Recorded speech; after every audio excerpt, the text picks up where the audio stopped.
just a brief video, just another one of my little vlogs. I just want to talk about being in the moment. It is really important to really focus and be focused on the moment. When you do anything that is magical or mystical, you have to be in that exact moment, and you really have to observe what's going on in your mind, how your body is feeling, what is external to you, what you are sensing, what you are feeling. Everything has to be taken into account when working and being in the moment. It's absolutely critical when you are being what we call a reader, doing psychic readings. And I'm really tired. I find it very tiresome to describe them as readings and sittings and psychic readings. It's really tiresome. It's, as a rule, you have to have, unfortunately, a title.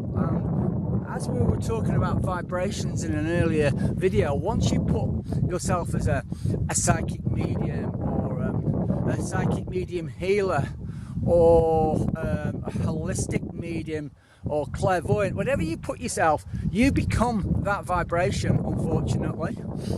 And it's all about higher self downloads or subconscious downloads. And what you say, you become within reason, but you do emulate that vibration. And this is why a lot of the ancient cultures, and I'm going to refer to the Egyptian culture, and really it's a time before there were tarot cards, but it's what tarot cards were sort of derived from.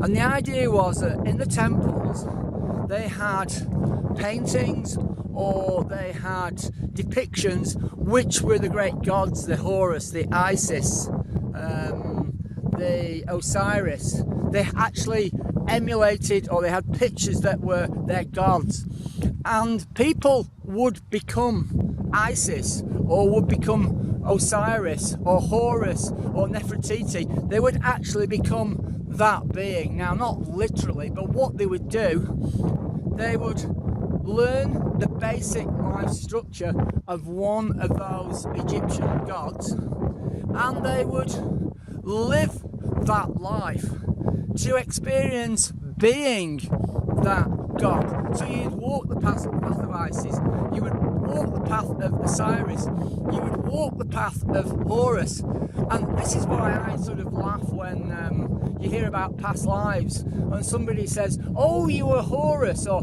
oh, you were Osiris, or you were a great goddess. Well, you might have been in that life, but it meant that you were some sort of initiate who was following the life of one of those gods. You weren't the god, but you were bringing a download from your higher self, or from the oversoul, the subconscious oversoul, our oneness, the great library in the sky, let's call it the Akashic Records, to experience what it was like being Osiris or Isis.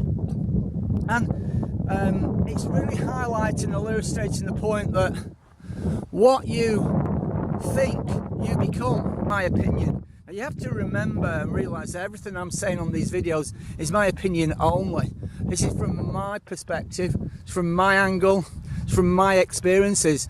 In no way, shape or form do I want to really influence you and get you to be like me.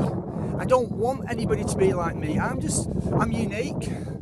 I wouldn't want anyone to be like me, personally. I would be very flattered if somebody did become like me, but I would feel very sorry for them, because the path that I've actually walked, I really wouldn't recommend.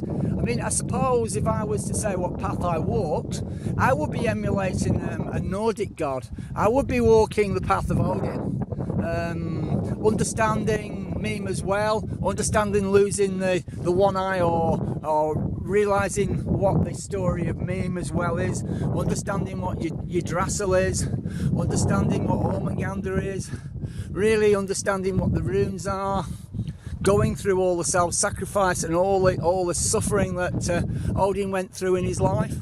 And I've got myself to a point of realisation that all is not what it appears to be. Now, I've always had that feeling. I'm going back to core beliefs again.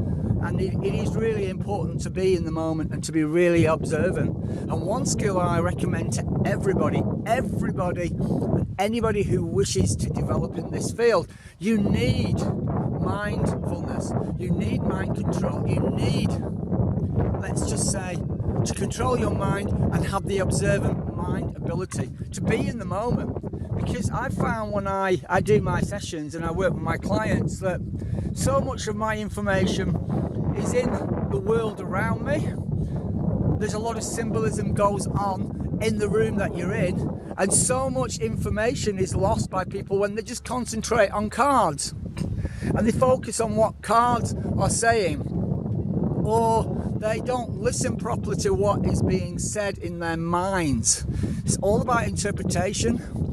It's all about how you are feeling as well. Because I work as a clairsentient. I'm going to use one of the dreaded words. I'm going to say I'm clairsentient, which means that I'm extremely sensitive to feelings, emotions. I mean, there's clairsentience and clairsentient, but for now I'm just going to class it as clairsentience.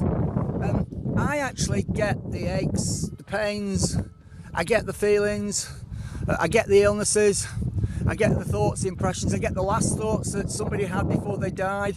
I've cleared up a lot of suicides, I've cleared up a lot of reasons for suicides, I've cleared up a lot of actual mysteries, what somebody was going through towards the end of their life.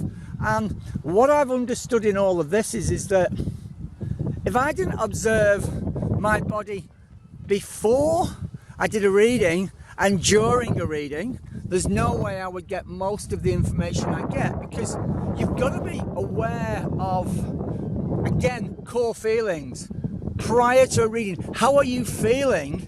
And it's a little bit like bringing some scales and going, okay, that's how I feel before the reading. Now, first thing I go, okay, are these my own feelings and emotions? Because there's so often that I have seriously got information for people prior to a reading when I've had an upset stomach.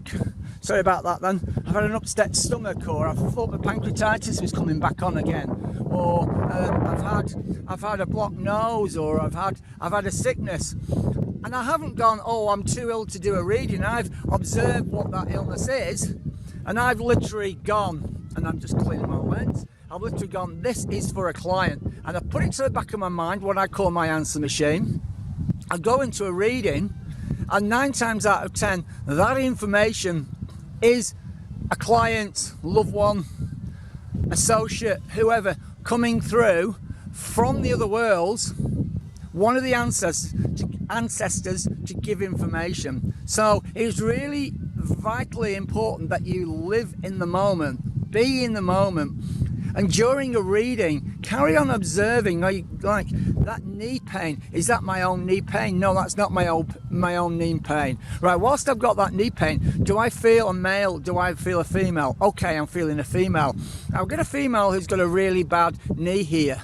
Now, you then look at the relationship that you feel that you have between you and your client, and you go, okay, I've got a grandmother here who's got a really bad knee, and it was obviously a really bad hip as well. And then you've got to start going with the flow, because what you're doing is you're downloading that information from that particular ancestor. Doesn't mean that you've got the ancestor. It really doesn't mean that you've got the ancestor, but what it means is I'm just checking that I've got that one set up, yeah. It means that you've got the blueprint, the download of the information of that ancestor. You're not working as a medium. This is where a lot of people are fooled or wrongly or misinformed.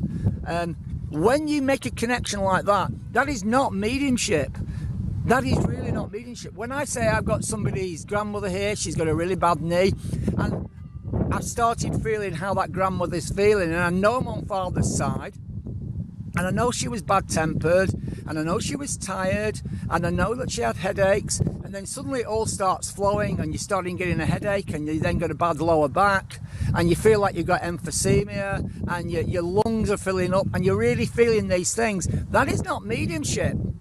You've made a connection, yeah, but that's not mediumship. That's not the term mediumship.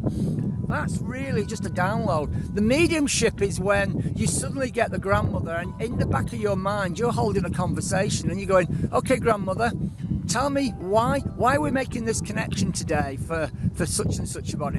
Well, you'll hear in your mind, well, it's because my will wasn't sorted out, or it's because the flowers they put on my grave were not the right colours, or it's just because her father has still got such and such a sickness, and he's not dealing with those issues. You suddenly get that in the back of your mind when you make that connection, and you start then flowing. So your grandmother's talking about there was problems with her will, and she was not happy with the flowers on the grave, and she's really concerned about your father because he's not taking his medications, and she's really concerned that backache that you've got, that you're being treated for, really is not your backache, but it's her backache, but you're picking her up because she's around you. That is when you've suddenly got mediumship. And true mediumship is then when you'll say to your client, okay, I've got your grandmother here, but she's waiting for something from you. And then you suddenly get a question, well, where's such and such a document, or why was such and such a body cut out of the will? You then put it back in your mind, and grandmother will say, because he was a grumpy bastard, or because he did this, or he did that, and you've got a two-way conversation going on. That's when it becomes mediumship. But that's all built up from that single feeling in your leg, which you might normally have missed. You can't get that information from cards. You can't get that information psychically. A psychic medium, I don't like the term. I don't like the term psychic medium. There's too much of a tag associated with it. And I know I'm sitting on the top of a hill here, and it sounds like I am talking from a mountain, or I'm talking with immense ego, but I've got to say there are so few people who call themselves psychic mediums who are mediums. Mediums is not all about they are telling me, thank you, Spirit, they are saying this, they are saying this. Who's they? Who's they? They? It doesn't work like that.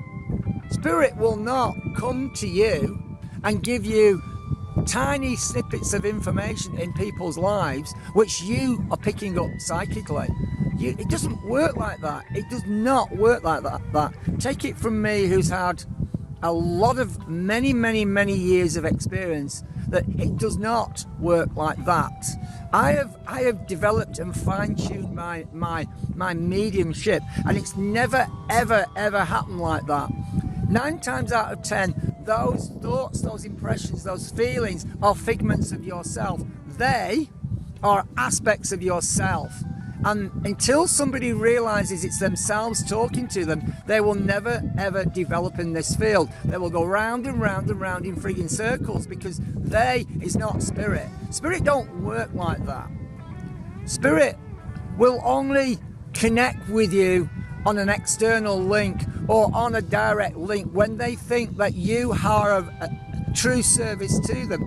When you can bring a universal energy through, you can actually make a change on this world. They is yourself. So direct communication is a different thing. But coming down off my high horse, direct communication from the universe is a very rare thing.